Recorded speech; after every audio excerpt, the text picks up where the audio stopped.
Bonjour à tous, bonjour Pierre Marc-Antonio, merci beaucoup Bon, d'avoir accepté mon invitation et bienvenue à tous nos auditeurs et nos auditrices. Donc je suis Ciel Richard, je suis secrétaire de l'Association des praticiens en thérapie cognitive et comportementale de Bourgogne-Franche-Comté et bienvenue dans cette vidéo spéciale pour la Journée mondiale de sensibilisation à l'autisme.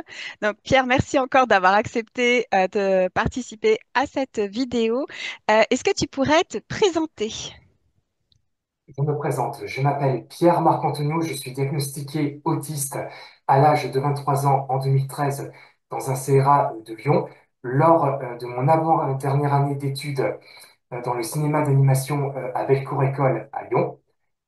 Et aujourd'hui, j'exerce divers métiers par rapport à une situation très particulière, puisque avant, j'ai effectué 8 ans de carrière dans le cinéma d'animation, jusqu'à ce que, malheureusement, le marché de l'animation est en train de dégringoler, ce qui m'a poussé à m'orienter vers d'autres secteurs, à savoir la restauration rapide et aussi le fameux magazine de la neurodiversité Zèbre et compagnie, où j'ai finalement écrit pour la première fois un article sur le dessin animé de l'autisme, où j'ai reçu ma pige.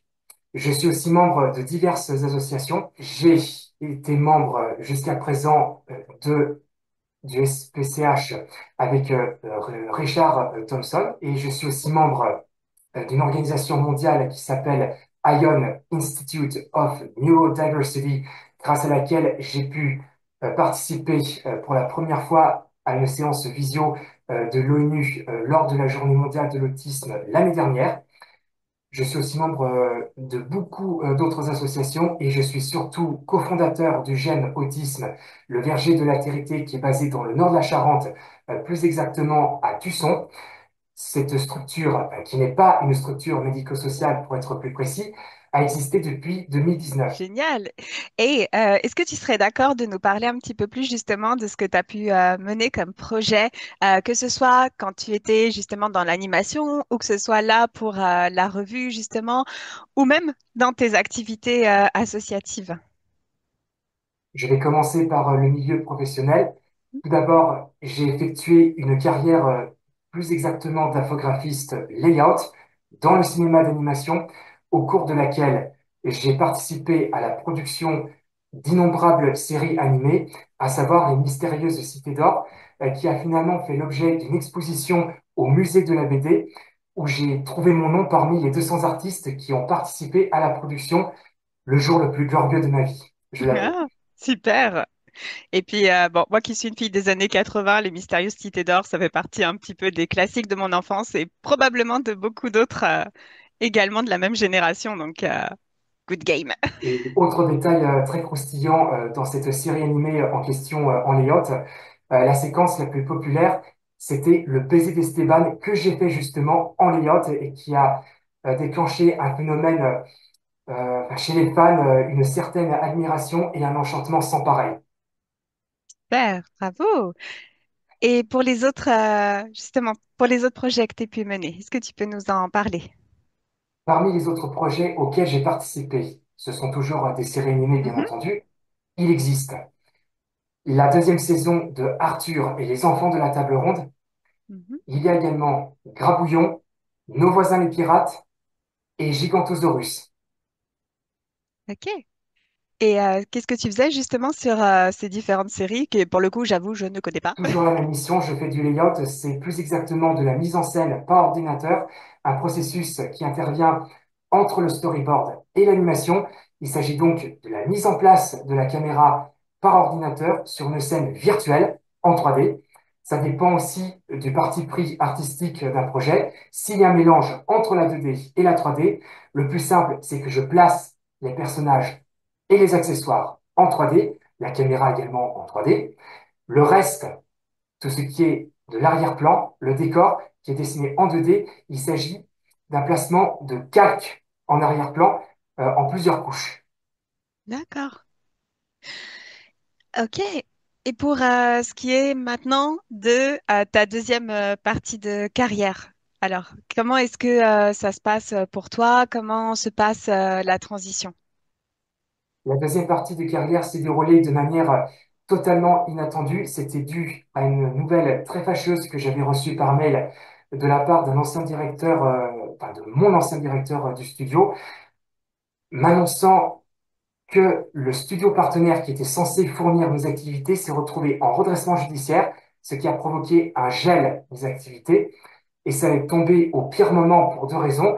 La première, c'est que c'est arrivé à quelques jours avant la date anniversaire Mhm, de mes allocations de retour à l'emploi, donc les ARE. La mhm, deuxième raison, c'est que j'étais abonné de manière annuelle à une session d'activité artistique avec le théâtre qui se trouve toujours à Angoulême.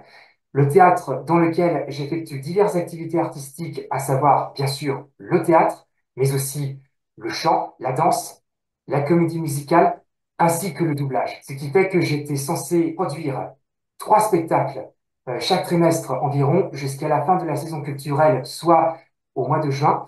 Et pour survivre, eh ben, j'ai dû faire appel à diverses allocations de manière temporaire, à savoir les allocations spécifiques euh, des ASS, ainsi que les allocations d'aide au logement, afin de compenser le paiement de logement enfin, qui est assez enfin, conséquent, chose que j'ai fini par obtenir, mais qui n'a pas été sans obstacle, pour diverses mhm, raisons.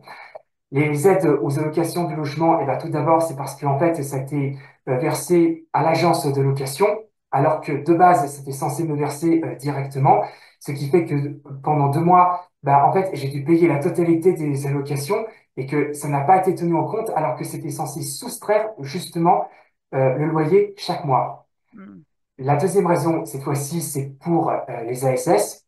Eh bien, c'est parce que ça a été induit par erreur que je n'avais pas droit aux ASS sous prétexte que j'ai reçu l'AAH, ce qui n'est pas du tout le cas, c'est même le contraire, puisque selon le jugement du CDPH, je n'ai pas droit aux allocations parce que je n'ai pas franchi les 50% de seuil d'invalidité. mhm. J'ai donc dû faire une réclamation, ce qui s'est réclamé, ce qui s'est résulté par le lendemain une confirmation sur laquelle j'ai finalement obtenu de manière légale et légitime ces allocations. Et au final, j'ai cherché partout dans tout le secteur culturel, y compris à Angoulême, mais comme le marché de l'animation s'effondrait à ce moment-là, je n'avais presque aucune chance d'y arriver, aucune réponse positive, voire pas de réponse, enfin, dans la majorité des cas. Et à contre-cœur, bah, j'ai dû aller au salon de travail pour chercher un job alimentaire, ce qui fait que je me retrouve dans la restauration rapide, Mhm. en collaboration avec Cap Emploi, étant donné que je suis validé RQTH. J'ai dû commencer par une semaine d'immersion dans cette restauration rapide avant les directeurs enfin, de recrutement de cette restauration. Euh, Avaient une certaine crainte par rapport à mes capacités sociales, notamment dans le service à table. Et au final, ils étaient agréablement surpris et ils ont fini par me prendre Mhm. pour un contrat en temps partiel. J'ai avant commencé un mois d'apprentissage, ce qui s'appelle exactement de la POUI. C'est spécifique par rapport aux personnes en situation de handicap.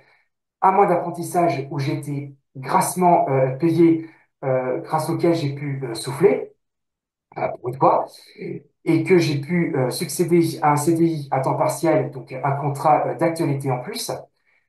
En parallèle, j'ai fait appel à des personnes de mon réseau, à savoir une certaine Céline Listraou, qui est la directrice justement du magazine Zèbre et compagnie, et qui m'a finalement recruté pour rédiger un article sur le dessin animé de l'autisme, Mhm. que j'ai finalement accepté. Il m'a donné carte blanche pour faire de la rédaction. La mise en page a été faite par l'équipe, enfin, par les propres soins. Et ce magazine a dû être sorti au kiosque. Et c'est à ce moment-là que j'ai reçu pour la première fois de ma vie ma pige. Pas avec une somme enfin, aussi conséquente qu'avec la somme de la POI en conséquence. Donc c'est beaucoup, beaucoup moins que ça. Mais le jeu en valait la chandelle au final. Ok, super. Et donc, est-ce que tu peux nous parler justement de ce magazine et puis de ton activité là de pigiste, s'il te plaît? Ce magazine a existé depuis plus d'un an environ. J'ai notamment rédigé pour le deuxième numéro. C'était composé de divers articles. J'étais finalement chargé du secteur culture et handicap, tandis que d'autres de mes associés interviewent diverses personnes. Pour le deuxième numéro, il y avait un certain Paul Mirabel. Mhm. Il y avait divers sujets comme la lourdeur administrative de la MDPH. Cette émission qui a été donnée à Elvire Cassan, c'est qui est connue pour avoir écrit le livre dont j'ai obtenu la dédicace, L'Odyssée des 10, où il a cité un des plus grands scientifiques, non seulement en matière de l'autisme, mais aussi en matière des troubles neurodéveloppementaux. Il s'agit de Franck Ramu, le directeur de Hmm. recherche du CNRS. D'accord, donc vraiment des personnes de pointe là pour participer à cette revue alors. De pointe, en effet, le choix n'a pas été fait au hasard. Donc, Mhm. Franck Ramu en question est l'une des deux personnes à qui j'ai fait appel. Donc, ça n'a pas été très simple euh, à le contacter, puisque enfin, il était très occupé à faire des recherches, ce qui fait qu'il a dû se mettre en retrait de certains réseaux sociaux comme X à l'heure actuelle. J'ai également fait appel à une autre scientifique, également pointure, non seulement dans la psychologie, mais aussi dans l'orthophonie, qui est Magali Lavielle-Guida, afin de faire partie du conseil scientifique de ce magazine. Parmi les membres actuels se trouve Thomas Bourgeron, ainsi que Yann Bertrand, il me semble, donc, qui est spécialisé dans le TDAH. Mhm. Et ben dis donc, ça a dû être un sacré investissement là en termes de temps, en termes d'énergie. Un Pour investissement pouvoir moral. ouais, pour pouvoir contacter tout ce monde parce que voilà, c'est pas si simple, je veux dire, de rentrer en contact avec les personnes et puis d'arriver justement à capter tout ça. Donc Non, chapeau, oui, non, vraiment. c'est beaucoup plus simple. D'accord. Puisque j'ai réussi à prendre contact, à me familiariser avec elle, enfin, au point de s'appeler par des prénoms. Justement, tu as plusieurs activités, tu as des activités donc associatives, tu as des activités militantes. Est-ce que tu pourrais nous en parler un petit peu de justement ce volet-là de ta vie? Mon activité militante remonte à environ 2018, soit quelques années après mon diagnostic de 2013. Et ça a dû démarrer, je dirais, un peu plus tôt que ça. C'était plutôt en 2015, à l'époque où j'ai fréquenté la première association d'Angoulême qui s'appelle Entre Parenthèses, durant ma première année où j'ai débarqué dans le milieu du cinéma d'animation après avoir obtenu un diplôme dédié.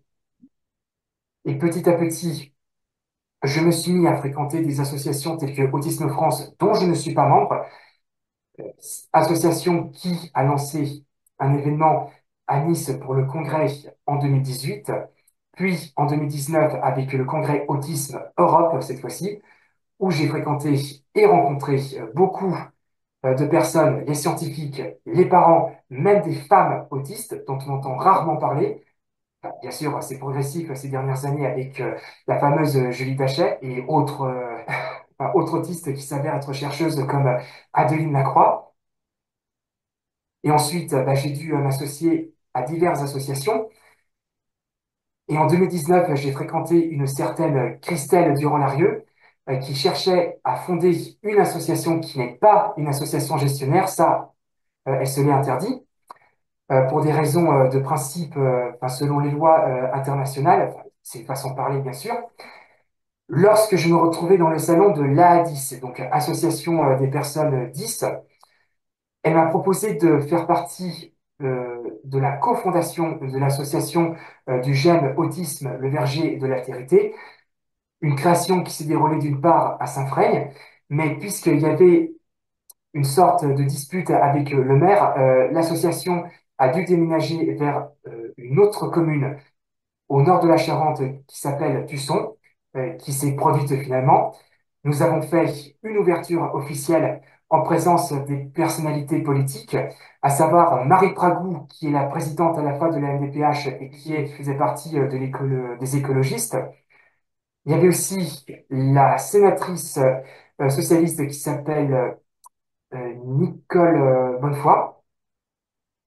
Donc, je les ai rencontrés pour la première fois et petit à petit, eh ben, Marie Pragou qui a entendu parler de mon histoire m'a invité et même encouragé à faire partie du conseil spécialisé dans le handicap dans le département de la Charente. Finalement, c'était Blandine, la présidente de l'association Entre Parenthèses, qui enfin, a pris la main.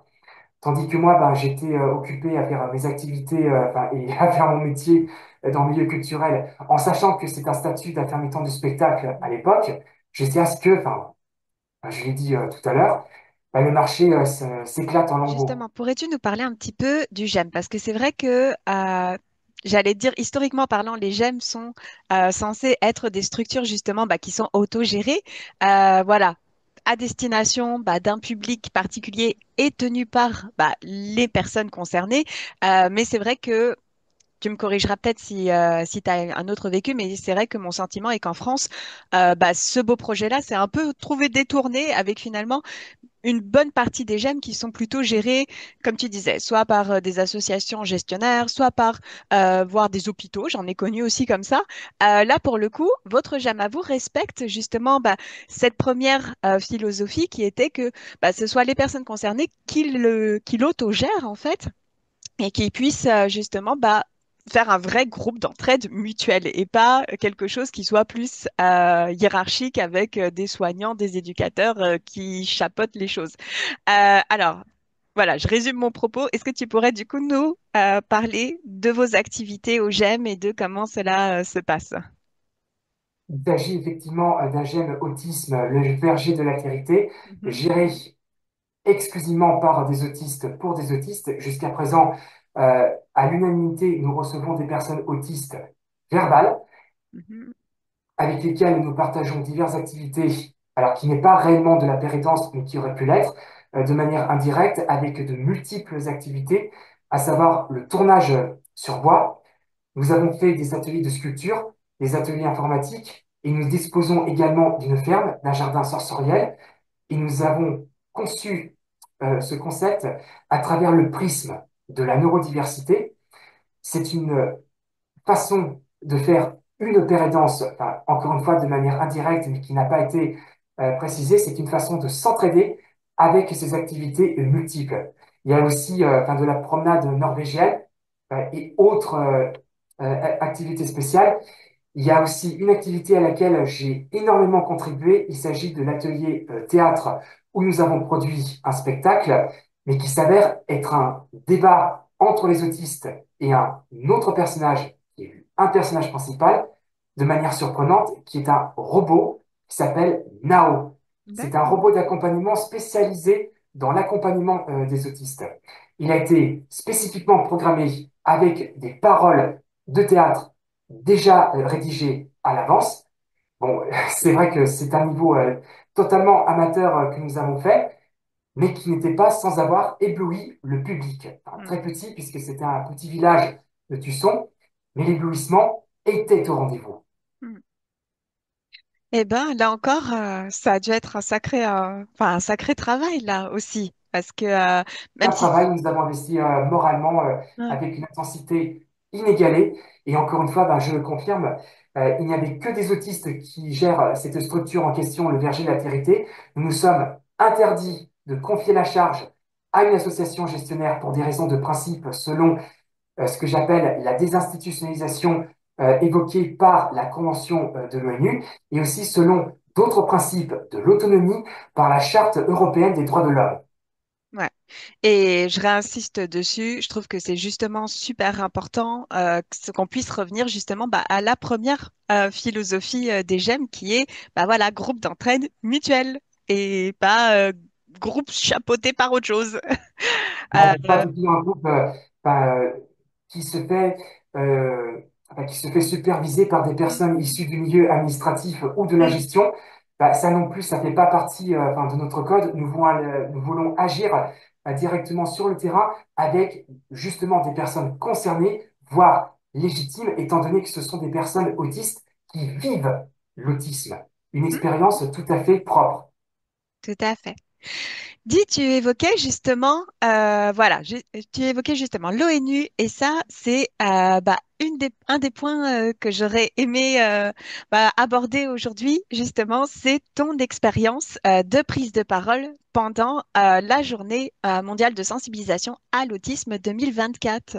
Alors, est-ce que tu peux nous parler de cette expérience, comment ça s'est passé, et puis toi, comment tu t'y es senti, comment tu as préparé les choses, et puis après, est-ce qu'il y a eu justement pour toi, voilà, est-ce que tu as un retour d'expérience à nous faire, quoi? Passage à l'ONU l'année dernière en question, nous avons pris des mois à le préparer avec mes associés de l'organisation ION Institute of Neurodiversity. C'était sous l'invitation de la présidente section française de ION, qui s'appelle Catherine Guimard. Elle m'a proposé de faire une intervention préenregistrée, donc avec mes propos, un discours de 2 minutes dans la section Europe et Océanie, parce qu'il y a 3 sessions de l'ONU à ce moment-là qui ont été enregistrées et qui sont disponibles aujourd'hui en replay sur la chaîne officielle des Nations Unies. De mon côté, j'ai préparé un discours pour tenter de dénoncer une contradiction sémantique et politique sur le respect des droits des personnes autistes en question, enfin, compte tenu du nom de la journée.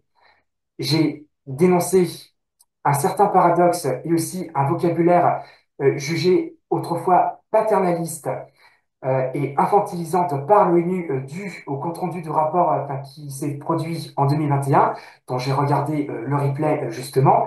Et la plus grande critique venait en partie d'un ancien vice-président du CDPH, donc le conseil, ou plutôt du comité des droits des personnes handicapées, qui s'appelle Jonas Ruspus. C'est cette même personne qui est intervenu dernièrement lors des 20 ans de la loi du 11 février 2005. Et cette intervention a suscité des critiques justement et même de la colère de la part des associations, enfin des associations gestionnaires parce que voilà, vous connaissez la réponse, c'est parce que il n'y a pas du tout le même langage de droit. Et c'est voilà, et c'est justement cette raison pour laquelle j'ai fait cette déclaration critique auprès de l'ONU et que c'est par cette dénonciation que je fais un rappel à un principe fondamental qui est la dignité pour des personnes en rappelant qu'ils vivent toujours parmi nous et que les autistes en question ne sont pas des patients à vie, mais des sujets de droit au même titre que les autres personnes qu'on appelle des neurotypiques au nom de l'égalité de droit, en France, également sur le plan mondial. Et c'est aussi pour montrer que les personnes autistes ne se résument pas à 2 catégories ou encore à une dichotomie fixe entre les autistes sévères ou les autistes légers, un vocabulaire que je n'approuve plus du tout et je remets en cause cette dichotomie parce que ça ne prend pas en compte la complexité du spectre autistique qui s'avère jusqu'à présent hétérogène selon les diverses sources scientifiques. Donc à travers des méta-analyses enfin, plus exactement tiré de la génétique, qui euh, réalise et qui approuve définitivement cette hétérogénéité, une hétérogénéité qui se manifeste à travers des personnes, mais qui en plus se manifeste dans le cadre de l'évolution de ces personnes, d'où l'adjectif neurodéveloppemental. Ça veut dire que dans l'autisme, il y a deux personnes, enfin, il y a deux à prendre en compte et qui méritent un plus grand intérêt. Je parle notamment de la génétique comportementale, mais aussi de la psychologie évolutionnaire, dans le sens où il s'agit de chercher à comprendre comment les autistes s'adaptent à l'environnement avec tout le reste du monde, et depuis quand le processus enfin, d'adaptation des autistes a existé. Et là, il y a encore un pari à faire qui repose sur une question qui devrait valoir jusqu'à présent 1 milliard d'euros, une question à laquelle les psychologues évolutionnaires ont tenté de répondre. Même les psychiatres évolutionnaires ont tenté de faire le pari. Je vais nommer par exemple un certain Randolph Ness qui a récemment écrit L'origine des troubles mentaux, un livre traduit par Peggy Sast et qui mérite un intérêt. Bien sûr, il y a certains vocabulaires que je n'approuve pas, notamment le terme maladie, mais ça n'empêche pas enfin, de plonger notre tête là-dessus.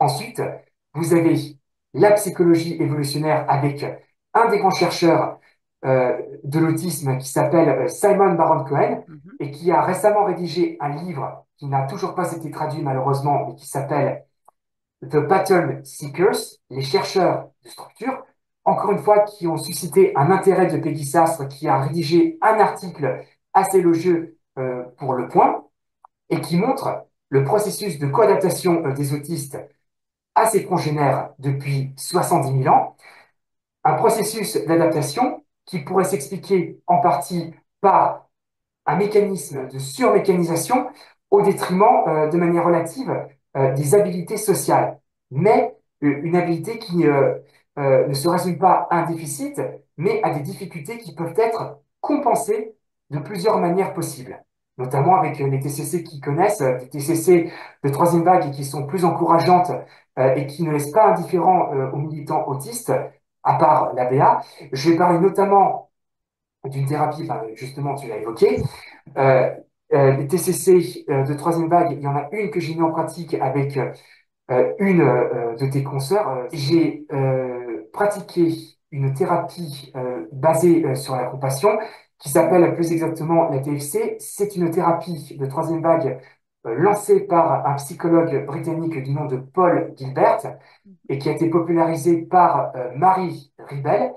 J'ai reçu cette thérapie grâce, encore une fois, à Julie Daché, une des fameuses autistes chercheuses en psychologie sociale. Il y avait une séance collective en visio et qui se résulte par un retour positif à l'unanimité, notamment par des femmes autistes qui viennent juste de le pratiquer. Donc, enfin, j'étais présent, bien sûr, à cette séance.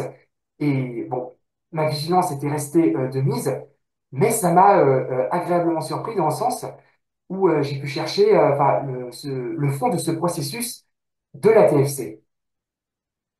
D'accord. Donc parfait. Donc ça, c'est quelque chose que justement tu valides parce que tu vois, ça c'est super intéressant par rapport justement à tout ce qui est troisième vague.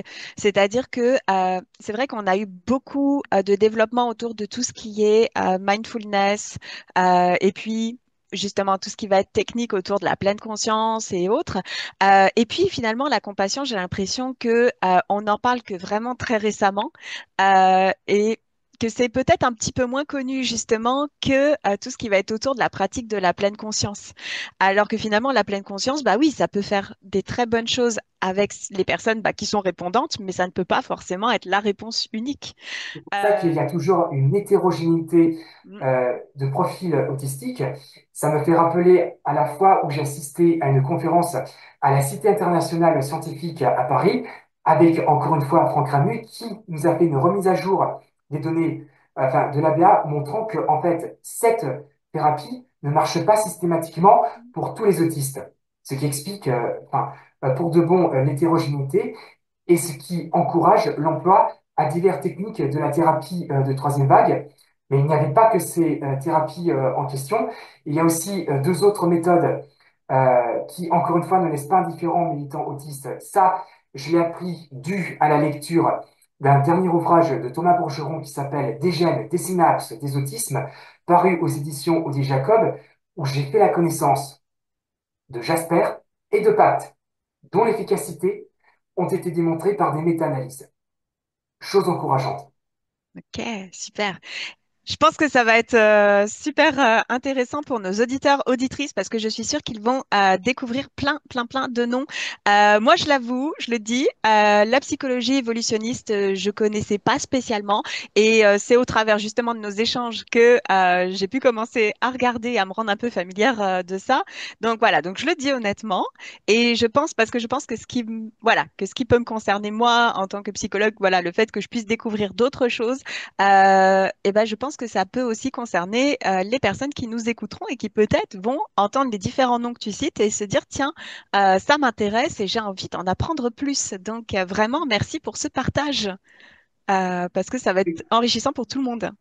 Oui, et puis enfin, il y a un autre détail que j'aimerais souligner, enfin, Mhm, toujours sur la psychologie évolutionnaire. Alors je dis bien évolutionnaire, non pas évolutionniste, parce que Peggy Sastre et Stéphane Debove n'approuvent pas le terme enfin, qui se termine par iste, parce qu'ils trouvent cela péjoratif. Mhm. Donc, pour ceux qui veulent découvrir cette psychologie évolutionnaire, alors c'est pas pour tenter de convertir, non, c'est pas du tout le sujet.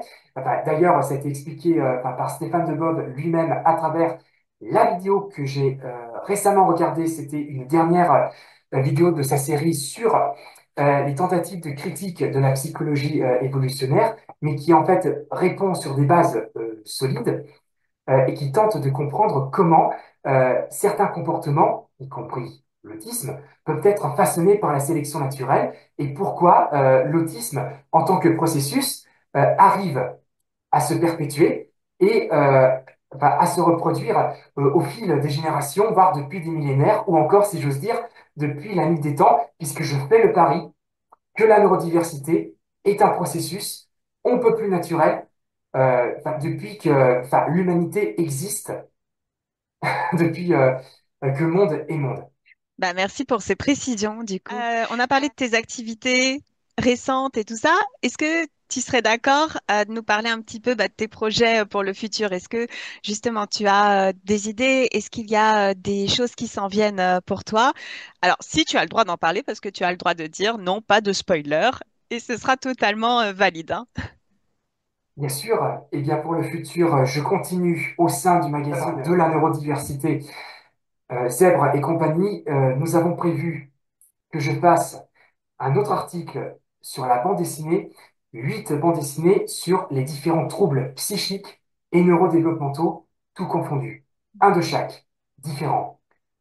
Je continue évidemment dans la restauration rapide, enfin, pour répondre, enfin, subvenir à mes besoins, donc pour survivre, en attendant que le marché de l'animation puisse se redresser, ce qui, à mon avis, ne pourra pas se faire avant plusieurs mois compte tenu du contexte actuel. Eh bien, j'ai aussi participé à des salons de travail comme celui qui s'est déroulé à l'Opéra Bastille à Paris. C'était hier, au cours duquel bah, j'ai pu avoir affaire à de grands groupes du média culturel, y compris M6, France Média Monde, bah, avec RFI enfin, et France 24. Bah, je leur ai montré un échantillon du magazine où j'ai écrit mon article.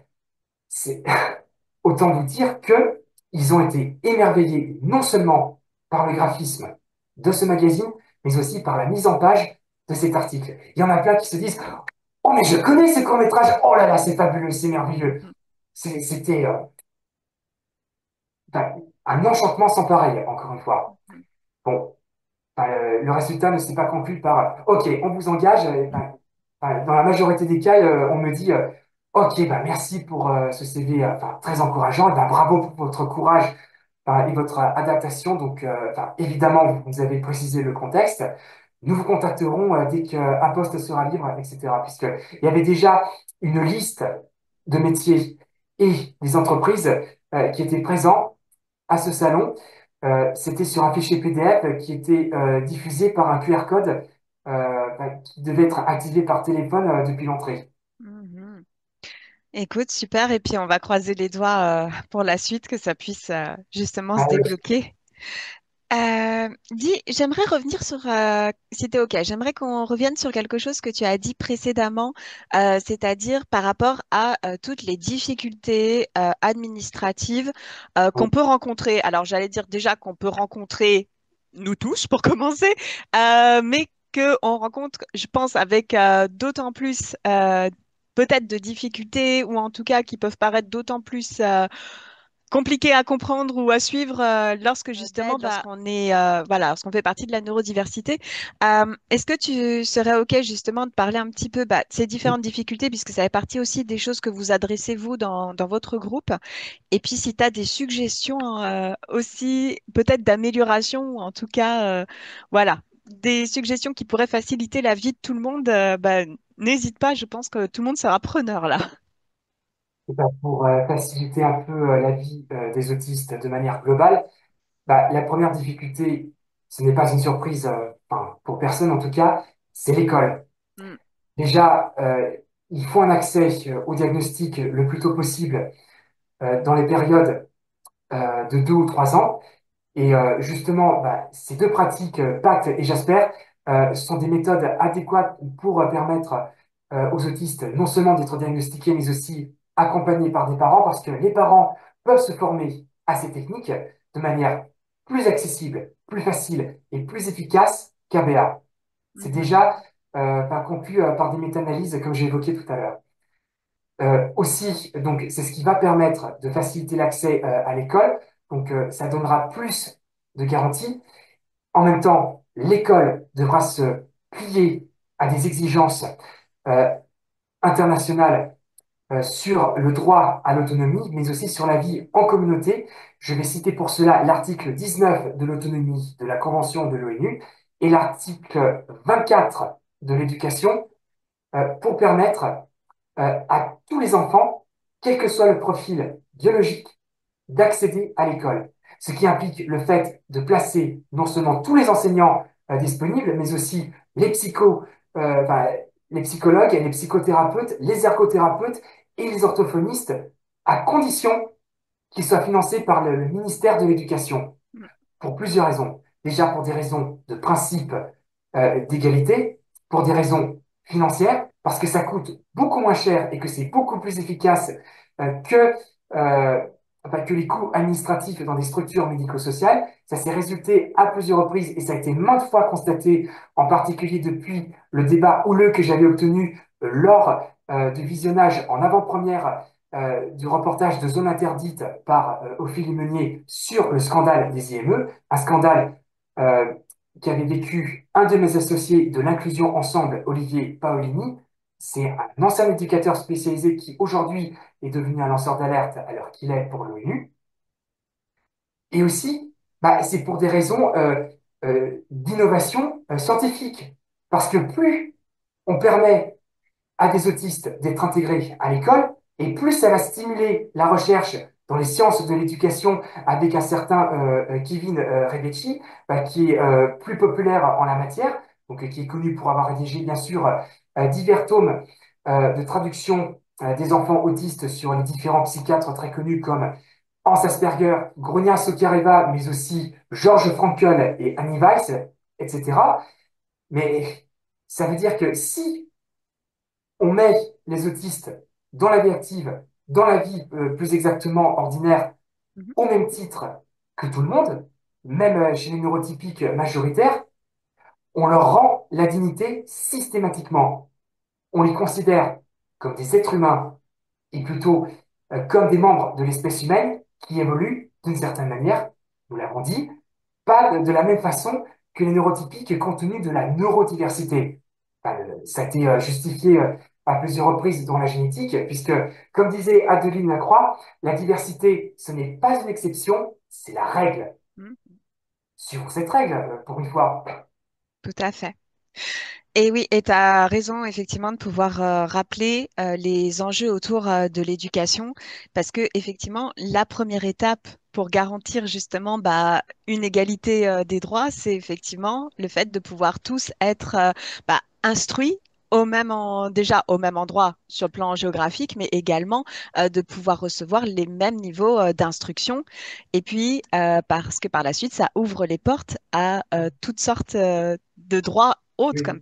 voilà, que ce soit au niveau du travail, au niveau de la santé, au niveau même de sa vie personnelle, enfin, voilà, donc effectivement, c'est important de démarrer par la base, quoi. Et c'est pareil pour le travail, mais bon, je suppose qu'en fait, évidemment, c'est l'étape suivante après l'école, comme Mhm. tout le monde. Bon, le travail, ça a l'air beaucoup plus simple jusqu'à présent, puisqu'il y a une plus grande vulgarisation de la neurodiversité au travail, donc ce n'est pas une surprise pour la plupart d'entre nous. Mais pour revenir à un certain principe, alors que j'essaie de ne pas perdre les mots, alors, je vais m'adresser cette fois-ci à tout le public de manière Mhm. plus globale. Je vais penser notamment à des parents d'enfants autistes. Je pense que ce sont les personnes qui ont le plus besoin, puisque ce sont les premières qui ont affaire à leurs enfants autistes qui fonctionnent différemment, ça il faut le dire. Eh bien, ceux qui ne sont pas convaincus par ce genre de propos sur la possibilité et le principe de scolariser les enfants, alors non pas à tout prix, mais selon les droits fondamentaux, eh bien, je vous invite, histoire de stimuler votre intelligence, à utiliser de l'IA comme chat de GPT ou encore Grok ou même le chat du Mistral, à taper comment je peux faire pour scolariser mon enfant, as-tu les données scientifiques avec des méta-analyses, des revues systématiques ou des revues parapluies pour permettre à mon enfant de le scolariser et comment je peux faire en sorte qu'il ne soit pas mis dans un IME et faire en sorte que euh, les professeurs et les directeurs des écoles doivent être rappelés à l'ordre au nom du principe de la désinstitutionnalisation, de l'égalité et du respect. Ça, je vous mets au défi de le faire. Mhm. Et tu vois, tu penses qu'il y aura quel genre de retour justement? Est-ce que là tu citais diverses intelligences artificielles, est-ce que tu penses que chacune a une réponse, pourrait avoir une réponse différente, ou est-ce qu'au contraire, tu penses qu'elles arriveraient toutes à la même, au même genre de réponse? Il y a à la fois des différences et des similarités en matière euh, comment dire, de la qualité de la réponse en fonction de la formulation de la demande que l'on met D'accord. sur le texte. Donc Ok. ça veut dire que si on veut rédiger un thread avec le plus de critères précis, c'est gagné. Mm, mm. Avec Grok, enfin, si vous l'utilisez gratuitement enfin, depuis X, là, vous aurez plein d'informations stimulantes. D'accord. Et est-ce qu'on peut encourager Et Mistral un après, petit c'est peu pas? aussi parce que plus vous posez des questions au Mistral et plus vous allez stimuler le processus de langage du chat Mistral au point de permettre à faire partie enfin, de l'un des trois premiers sur le podium du marché de l'intelligence artificielle.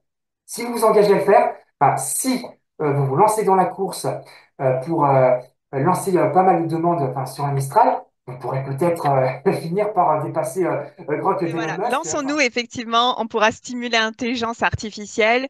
Et puis, tu nous en as cité plusieurs, mettant en avant effectivement Mistral pour qu'elle puisse percer davantage, et puis également qu'elle puisse servir après peut-être à mettre en place après des bonnes pratiques professionnelles éventuellement. Euh, En tout cas, voilà. Merci pour ces différentes recommandations. Euh, D'Ivoire, on parlait justement de l'école. On a parlé là un petit peu du travail. Et puis, il y a un autre sujet. Bon, j'en parle parce que j'ai travaillé un petit peu dessus. Notamment, j'avais rédigé un article sur ça l'an dernier. Donc, c'est pour ça que j'en parle. Oui. Parce que c'est un sujet qui peut paraître secondaire, mais qui finalement ne l'est pas tant que ça. C'est l'accès aux loisirs.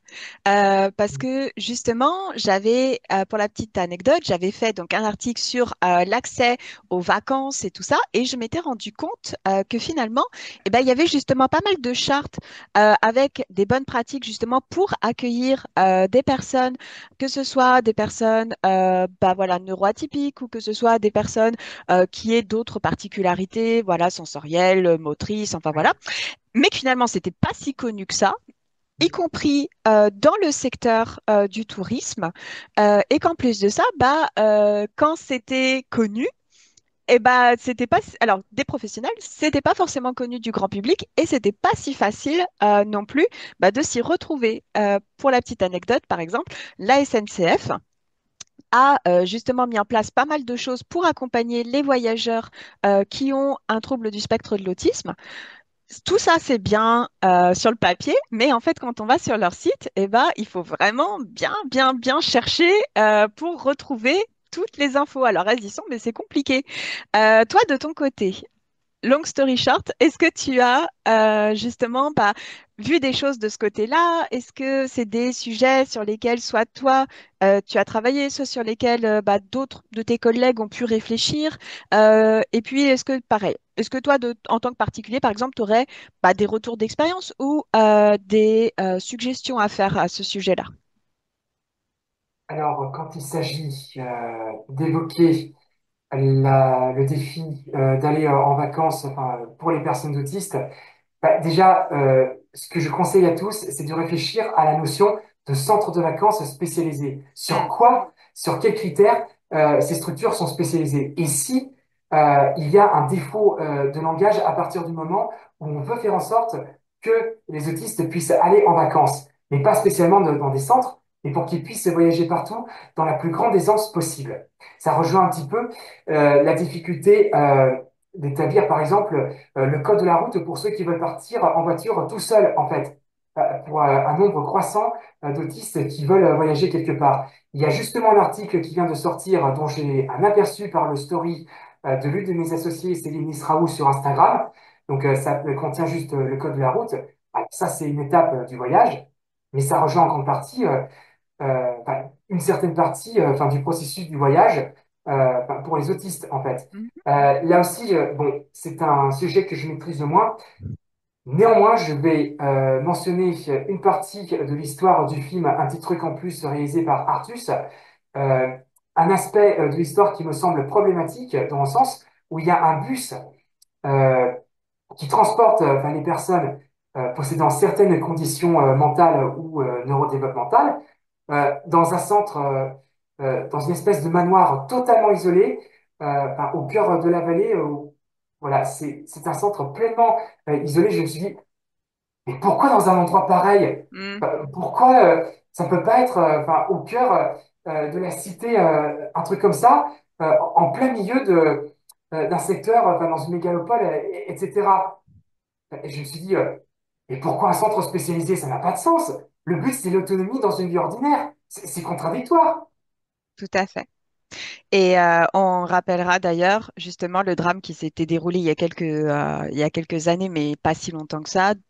De mémoire, je dirais peut-être 2 ans et 3 ans maximum, où effectivement, un de ces fameux centres spécialisé avait il y avait eu un incendie et que finalement beaucoup de personnes s'étaient retrouvées coincées et malheureusement avaient péri parce que justement non seulement ce fameux centre n'était pas aux normes pour commencer, donc ne respectait même pas les bases élémentaires que doivent respecter tout établissement qui reçoit du public, notamment pour des séjours.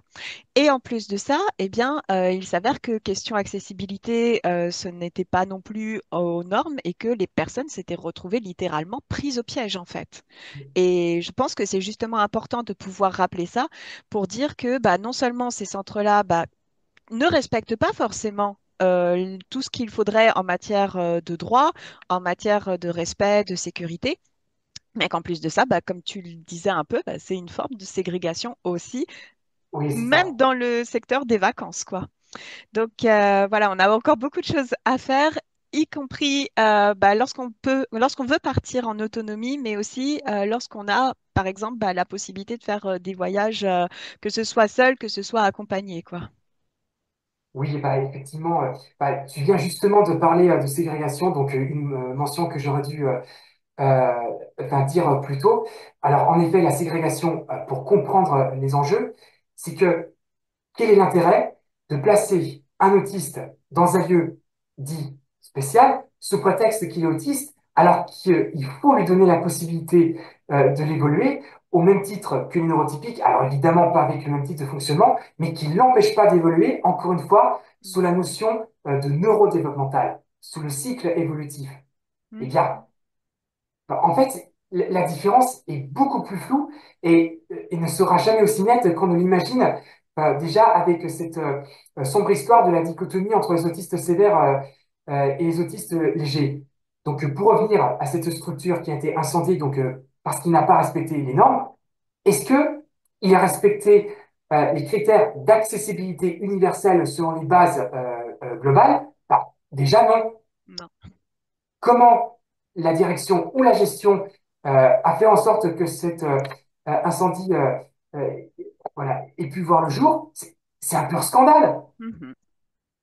C'est justement pour cela qu'en fait, il faut réfléchir sur la façon dont les gestionnaires euh, conçoivent et pensent pour accueillir soit des autistes ou n'importe quelle personne lambda.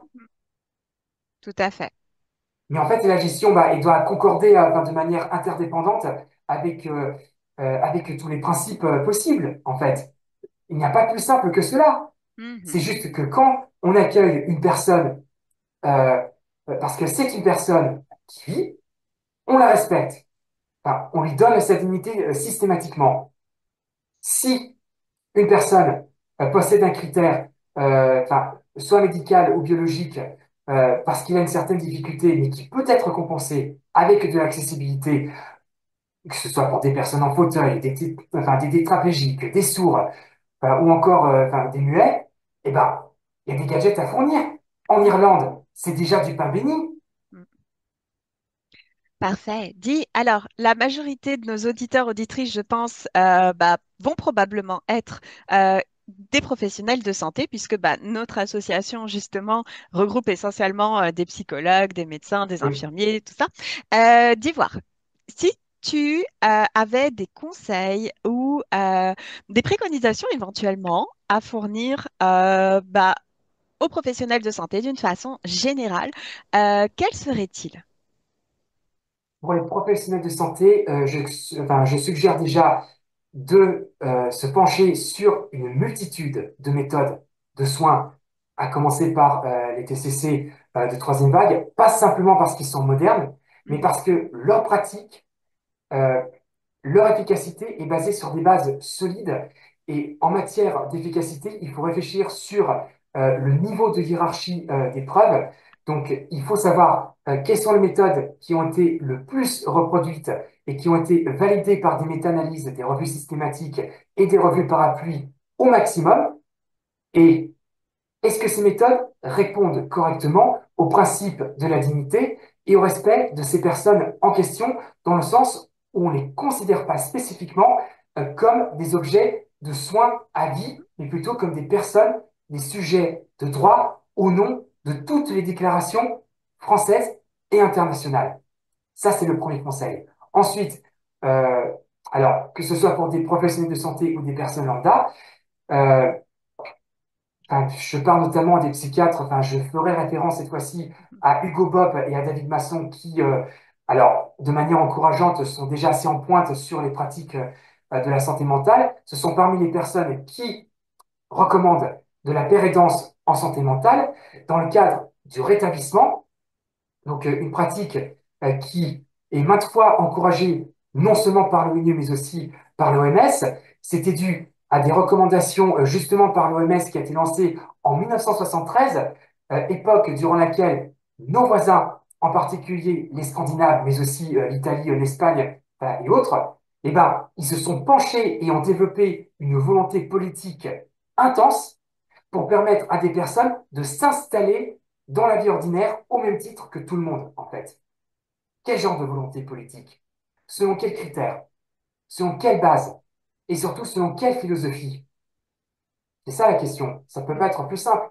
Ouais, On comprend ouais. pourquoi il y a plusieurs pays comme l'Italie et même la Suède qui lancent la désinstitutionnalisation dans les années 70. Et c'est un processus qui a marché puisque en fait c'est grâce à ça que presque 100% des autistes ont été intégrés à l'école. Il y a notamment un reportage de 20 heures qui a été lancé et qui démontre l'efficacité de ce processus de scolarisation parce que à la place des AESH qui ont été maigrement payés en France, eh ben, ils ont fait appel à des éducateurs enfin, de même valeur que les enseignants Mhm. eux-mêmes, en fait, grassement payés autant que les enseignants eux-mêmes, Ouais. directement impliqués dans les salles de classe. Un enseignant et un éducateur par classe, minimum. Je pense que ça, c'est un point sur lequel justement, enfin, tu l'as dit plusieurs fois et je pense que c'est important justement de réinsister là-dessus. Peut-être que ce qui va justement être un peu la révolution à faire, c'est le fait de remettre justement peut-être le ministère de l'Éducation nationale à sa bonne place, parce que c'est vrai qu'il y a eu, à l'inverse de ces pays donc, que tu En- citais en en- France, il y a eu ce schisme-là, justement, entre l'Éducation nationale qui s'est un peu dessaisie, alors qu'elle avait les lois hein, pour ça, je veux dire, mais qui s'est dessaisie justement de ces questions de l'éducation des personnes, justement, neuroatypiques ce qui Oui, a laissé justement la place, la nature ayant horreur du vide, à d'abord des associations de parents, ce qui était très bien parce qu'ils étaient directement concernés, mais qui ensuite peut-être a été dévoyé aussi, peut-être je le dis moi, moi, pour avoir été dans le milieu. Et justement, peut-être que ça, ce sera la révolution à faire dans les prochaines années, c'est de pouvoir ramener un petit peu tout ça, justement, sous le giron de l'éducation nationale pour qu'elle reprenne véritablement ses responsabilités et puis ses actions qui lui sont propres, justement. Oui, une révolution qui pourrait se résumer à une question on ne peut plus simple. Et si l'échec scolaire n'existe pas selon Juliette Speranza? Et si l'école n'est pas une question simplement de transmission de savoir uniquement intellectuel, mais d'évolution? Là aussi, la psychologie évolutionnaire peut jouer là-dedans au niveau de l'instruction. Mm. Écoute, voilà, des pistes en tout cas super intéressantes qui seront à creuser et j'espère que justement nos auditeurs, auditrices auront envie de les creuser. Bien, bah écoute, je te remercie beaucoup pour toutes ces infos. D'Ivar, est-ce qu'il y avait des points que tu aurais aimé aborder et qu'on n'a pas eu l'occasion de discuter? Alors, je pense qu'il y a déjà il y a l'essentiel qui a été dit. Mhm, Et puis après, j'espère qu'il y aura des sessions au niveau des ministères, mais qui n'impliquent pas exclusivement des associations gestionnaires, mais qui impliquent, mm, alors je n'irai pas jusqu'à dire exclusivement, mais avec des associations gérées par des autistes, en fait. mm, Des autistes qui, bon, peut-être qui gèrent des structures, mais des structures communautaires, comme celle du GEM Autisme, le verger de l'altérité. C'est ça la différence. C'est un peu comme la maison perchée pour les bipolaires et les schizophrènes mhm. et les dépressifs. Ouais. Donc, justement, de pouvoir faire davantage finalement d'actions collectives, mais qui soient portées directement par les personnes concernées et pas par Oui, des méga en structures. participative, là aussi, il faudra insister. Ouais, tout à fait. Ok, bah écoute, je te remercie beaucoup pour cet entretien et puis pour la richesse des échanges parce que, comme je dis, là, tu as cité plein de choses et j'espère que ça donnera vraiment envie, justement, à nos auditeurs et auditrices d'aller creuser ces sujets. Donc, merci beaucoup. Et puis, bah écoute, je te laisse le mot de la fin. Eh bien, merci pour l'invitation. Je souhaite que cet entretien puisse servir à stimuler encore une fois l'intelligence de tous les auditeurs et à tenter de repartir sur des bonnes bases, donc repartir à zéro pour se lancer dans des questions fondamentales et surtout faire en sorte que les autistes, en tant que membres de l'espèce humaine, puissent arriver à une vie épanouissante, joyeuse et stimulante. C'est mon Parfait. deuxième prénom d'ailleurs. Merci beaucoup. Et puis, merci encore, Pierre-Marc Antonio, pour la qualité de cet entretien. Et merci à toutes et à tous d'avoir suivi. Bonne journée.